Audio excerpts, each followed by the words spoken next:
छत्तीसगढ़ के मुख्यमंत्री विष्णुदेव साय ने कहा कि पाकिस्तान की नाक में नकेल डालने वाला अगर कोई प्रधानमंत्री है तो वो प्रधानमंत्री नरेंद्र मोदी हैं।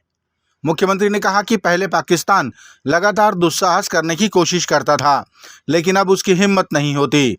इसका कारण है हमारे प्रधानमंत्री। उन्होंने 2 बार में ही पाकिस्तान को सबक सिखा दिया। उन्होंने कहा कि हम जनता से सशक्त प्रधानमंत्री के लिए मोदी जी को चुनने की अपील कर रहे हैं। वही हम लोगों को बोल रहे हैं कि भाई कैसे मजबूत प्रधानमंत्री मिले हैं। पहले बात बात में पाकिस्तान गिदड़ भप्पी दिखाता था भारत को, लेकिन मोदी जी जैसे स्ट्रॉन्ग प्रधानमंत्री मिले हैं तो 2 ही बार के एयर स्ट्राइक और सर्जिकल स्ट्राइक के बाद उसको अपना औकात पता चल गया है। तो मजबूत मतलब सरकार और मजबूत प्रधानमंत्री बनाने से फ़ायदा होता है, हम जनता को बता रहे हैं। छत्तीसगढ़ कांग्रेस के संचार विभाग प्रमुख सुशील आनंद शुक्ला ने कहा कि भारतीय जनता पार्टी अब मुद्दा विहीन हो चुकी है। उनके पास कोई मुद्दा नहीं बचा है, इसीलिए वो देशवासियों से पाकिस्तान का भय दिखाकर वोट मांगने में लगी है।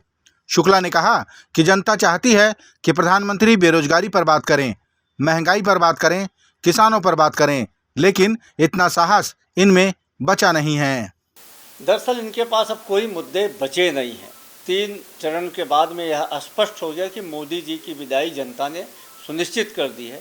अब भारतीय जनता पार्टी मीट, मछन, मछली, मंगलसूत्र से लेकर राष्ट्रवाद तक पहुंच गई है। अरे पाकिस्तान का भय हिंदुस्तान को मत दिखाओ। सन 1977 में ही कांग्रेस पार्टी ने, माननीय इंदिरा गांधी जी की सरकार ने पाकिस्तान के 2 टुकड़े कर दिया था। तो इस देश को पाकिस्तान का भय दिखा के वोट लेने की जो आपकी फितरत है अब नहीं चलने वाली। अब आप महंगाई पे बात करिए, आप बेरोजगारी पे बात करिए, आप किसानों पे बात करिए, आप शिक्षा पे बात करिए, रोटी कपड़ा मकान पे बात करिए। इस पे बात करने का भारतीय जनता पार्टी के पास साहस नहीं है। जनता में कभी धर्म का भय दिखाते हैं, कभी राष्ट्रवाद का भय दिखाते हैं, लेकिन जनता इनकी फितरत को समझ चुकी है। हिंदुत्व को लेकर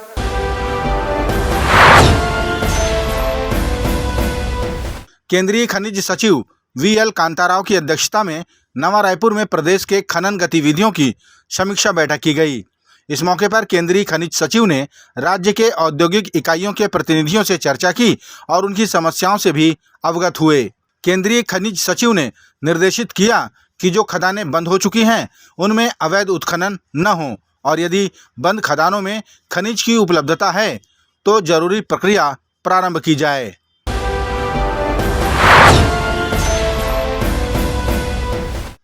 सेवन स्टार म्यूजिकल ग्रुप द्वारा प्रख्यात गायक मन्ना डे के जन्मदिन के अवसर पर यादें मन्ना डे कार्यक्रम का आयोजन किया गया।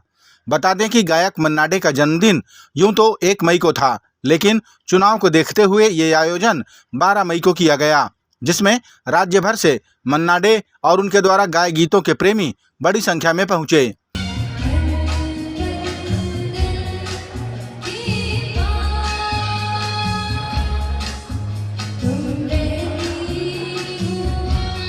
बिलासपुर में हुए इस कार्यक्रम की पूरी रूपरेखा 7 स्टार म्यूजिकल ग्रुप के संचालक राकेश रोशन साहा ने तैयार की। बचपन से गाने का शौकीन था और मैं तब से किशोर कुमार, मोहम्मद रफ़ी, मुकेश, मन्ना डे, लता मंगेशकर, बाल सुब्रमण्यम ऐसे महान कलाकार की यादों का प्रोग्राम को मैं किया हूं और आगे भी करता रहूंगा। यादें मन्ना डे कार्यक्रम में दूर दूर से पहुंचे कलाकारों ने मंच पर उन गीतों की प्रस्तुतियां दी जो आज भी लोगों को पसंद आते हैं।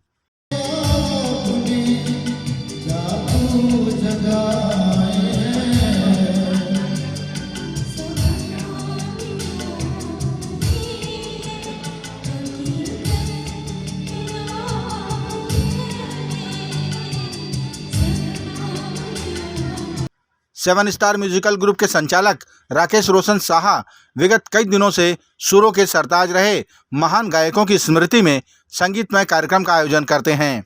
इस कार्यक्रम में उन्होंने भी गीत गाकर क्षमा बांध दिया।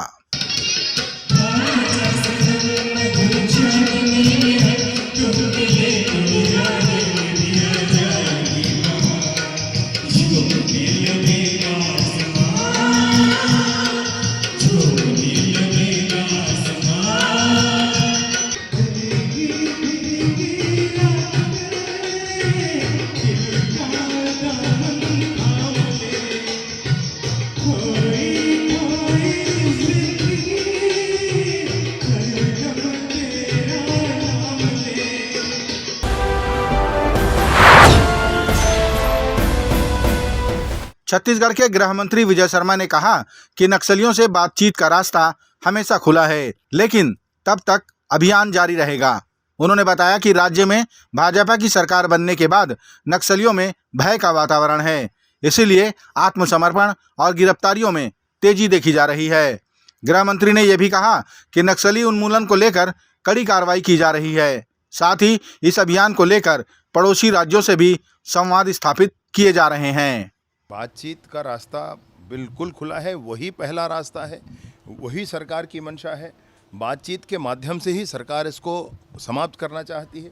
बातचीत के माध्यम से ही सरकार बस्तर के गांव के विकास का मार्ग प्रशस्त करना चाहती है। गिरफ्तारियां तो कुल मिलाकर 350 हो गई हैं और आत्मसमर्पण भी 250 से अधिक हो गए हैं। ये कुल मिलाकर जो सिनेरियो बना है बस्तर में, ये बहुत बड़ी संख्या। जो मारे गए हैं वो 100 से ऊपर हैं, जिन्होंने आत्मसमर्पण किया वो 250 से ऊपर हैं, जिनको गिरफ्तार किया हुआ है वो 350 से ऊपर हैं। ऐसे कुल मिलाकर, और ये पूरे क्षेत्रों में है, सुकमा, दंतेवाड़ा, बीजापुर, कांकेर, नारायणपुर, सभी क्षेत्रों में। तो ये समग्रता के साथ ये काम हो रहा है। पड़ोस के राज्यों से भी इस पर बातचीत हुई है, तो वहाँ पर भी मुस्तैदी है।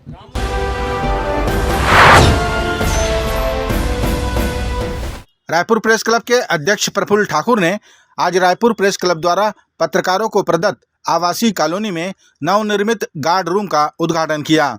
बता दें कि मीडिया कर्मी आवासीय परिसर सोन डोंगरी में समिति द्वारा ली जाने वाली मेंटेनेंस राशि का सदुपयोग करते हुए इस गार्ड रूम का निर्माण कराया गया है, ताकि रहवासियों को सुरक्षा प्रदान करने वाले सुरक्षा कर्मियों को मौसम की मार से सुरक्षित रखा जा सके।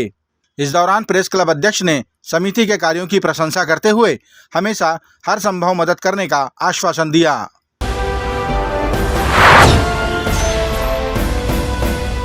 छत्तीसगढ़ी फिल्मों का भविष्य उज्जवल है, ऐसा मानते हुए लगातार छत्तीसगढ़ी फिल्मों का निर्माण किया जा रहा है। अमूमन हर हफ्ते एक न एक छत्तीसगढ़ी फिल्में रिलीज हो रही हैं। जब रिलीज हो रही हैं तो बन भी रही हैं। इसी कड़ी में एक और छत्तीसगढ़ी फिल्म का निर्माण बहुत जल्द प्रारंभ होने वाला है, जिसका नाम है 2.5 अक्षर प्रीत के। इस फिल्म के कलाकारों के लिए चयन की प्रक्रिया प्रारंभ है। फिल्म के निर्माता निर्देशकों ने फिल्म में नए कलाकारों को अवसर प्रदान करने के उद्देश्य से बिलासपुर में ऑडिशन रखा, जिसमें बड़ी संख्या में कलाकार पहुंचे और अपनी कला का प्रदर्शन किया। आज बिलासपुर में हमारे यहाँ 2.5 अक्षर प्रीत के ऑडिशन चले थे और बड़ मजा इस मोला हमन बैठे हैं ने मेरे काफ़ी अच्छा उमदा कलाकार आए रही नहीं हला और दिग्गज कलाकार मन आइन। ऑडिशन तो बहुत अच्छा चली से, बाकी आप मन तो देखबे करी हो पिक्चर में जोन चली। 2.5 अक्षर प्रीत के फिल्म से जुड़े सदस्यों ने बताया कि ऑडिशन और फिल्म निर्माण को लेकर कलाकारों में उत्साह देखने को मिला। वे बड़ी संख्या में यहाँ ऑडिशन देने पहुँचे थे। लव स्टोरी फिल्म तो हमारे छत्तीसगढ़ी इंडस्ट्री में बनते रहे थे, तो हमन एक अलग टाइप के लव स्टोरी प्रस्तुत करे के हमन के प्रयास है हमारे टीम के। और वहाँ आज वही परिप्रेक्ष्य में हम आज ऑडिशन रखे रहे और बिलासपुर जिला के अलावा अन्य जिला से भी बहुत सारा कलाकार साथी बन, महिला पुरुष सब जन आ रहे हैं और सब लगभग 100 जन के ऊपर आज कलाकार मन आए हैं और ऑडिशन दे हैं। और सब में कहीं ना कहीं कला है, कोई अच्छा कलाकार है तो कोई सीखती कलाकार है, लेकिन कलाकार तो है। तो जब जेकर जिसे हुई अभिनय क्षमता ओकर अकॉर्डिंग हम सबला हम प्रयास करबो कि हमारे फिल्म में काम दे सके।